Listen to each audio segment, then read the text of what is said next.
और एक सड़क के किनारे एक लड़की जा रही थी। उसके सामने अचानक एक आदमी आ गया जिसके हाथ में एक कागज़ की पर्ची थी। उस आदमी ने वो पर्ची उस लड़की को थमा दी और उसे जहाँ जाना था वहाँ का एड्रेस पूछ लिया।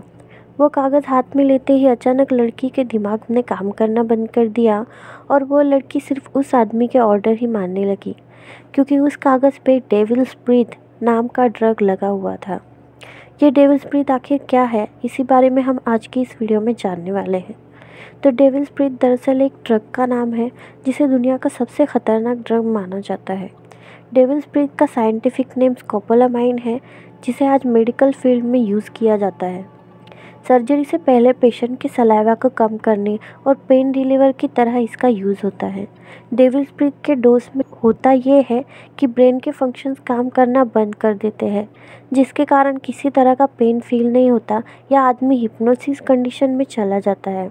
डेविल्स ब्रीथ के स्मॉल डोज से भी ड्राई माउथ जैसी परेशानियों का सामना हो सकता है और इसके हाई डोज जानलेवा तक हो सकता है, जैसे कि हार्ट रेट का तेज़ होना, सर घूमना, डीप हेलुसिनेशन और कोमा तक इसमें शामिल है। इसलिए डेविल्स ब्रीथ यानी स्कोपोलामाइन का एंटीकोलिनर्जिक मेडिसिन कहा जाता है। डेविल्स ब्रीथ को शराब के साथ कंज्यूम करना बहुत ही खतरनाक है, यानी कि इन दोनों के साथ कंजम्पशन से कंज्यूम करने वाले का ब्रेन कुछ ही टाइम में फ्रीज होकर नर्वस सिस्टम ब्लॉक कर देता है, जिस वजह से इंसान क्या करता है वो उसे पता भी नहीं रहता, यानी कि इंसान सब कुछ इलेक्ट्रॉनिकली करता है। इसलिए इस ड्रग को ज़ॉम्बी ड्रग भी कहा जाता है। क्लब्स और बार में भी इसका बहुत ज़्यादा इस्तेमाल किया जाता है। फीमेल को ये देखकर या तो उनके साथ ज़बरदस्ती की जाती है या फिर लूटा भी जाता है, जिसकी वजह से इसे डेथ ड्रग या फिर रेप ड्रग भी कहा जाता है। ये ड्रग इतना ख़तरनाक है कि इसके सिर्फ कुछ पार्टिकल्स हवा के थ्रू किसी के पास पहुंच गए तो भी उस पर्सन को इसका नशा हो जाता है, जिसकी वजह से वो काइंड ऑफ हिप्नोटाइज सिचुएशन में पहुंच जाता है और डेविल्स ब्रीथ देने वाले की हर ऑर्डर मानने लगता है। फिर उसमें खतरनाक से खतरनाक काम भी आ सकता है।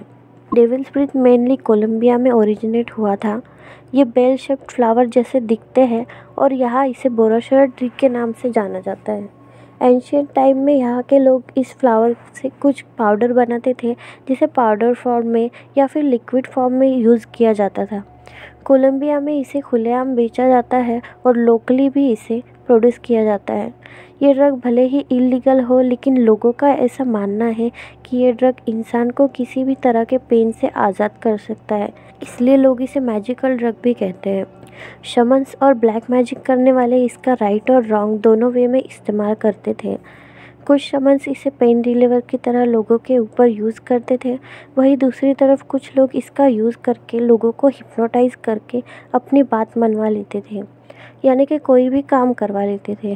डेविल्स ब्रीथ के बारे में एक इंटरेस्टिंग स्टोरी भी कही जाती है कि बोगोटा नामक ट्राइब में उनके किंग की डेथ हो जाने के बाद नौकरों को किंग के बॉडी के साथ दफना दिया जाता था, लेकिन ऐसा करने के लिए उन्हें डेविल्स ब्रीथ का सहारा लेना पड़ता था, जिस वजह से काइंड ऑफ हिप्नोटाइज होकर जिंदा दफन होने के लिए अपने आप मान जाते थे। पहले के ज़माने में CIA इसके स्मॉल डोज सस्पेक्ट को देकर उनसे इन्फॉर्मेशन उगलवा लेती थी, लेकिन इसके साइड इफ़ेक्ट्स होने के बाद इसे रोक दिया गया। आपको अगर मेरा वीडियो अच्छा लगा हो तो प्लीज़ ज़रूर लाइक कर देना और मेरे चैनल पे नए हो तो मेरे चैनल को भी सब्सक्राइब कर देना। मैं आपसे मिलूँगी बहुत जल्दी।